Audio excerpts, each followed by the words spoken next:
Баршаңызға қайырлы күн, сіздермен мөлдір. Бүгін сіздерге тойымды мясной пирогтың рецептісімен бөліскім келеді.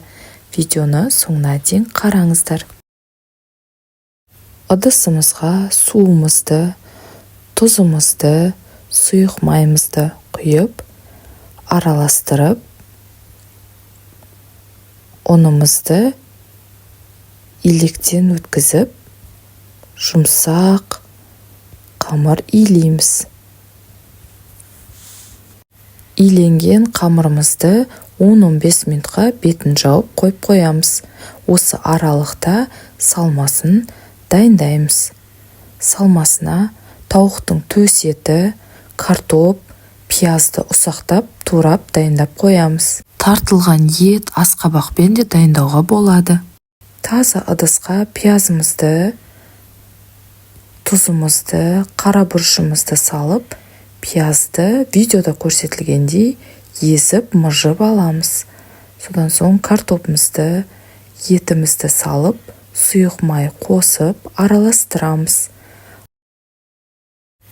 Қамырымызды екіге бөлеміз, жаямыз. Жайылған бір бөлігіне салмамызды салып шығамыз.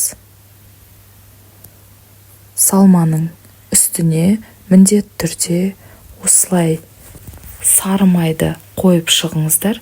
Сол кезде салмамыз құрғақ болып қалмайды, өте дәмді болады.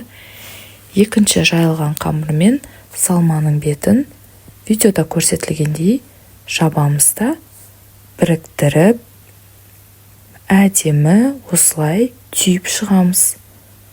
Ортасын кесіп қоямыз, жұмыртқа жағамыз.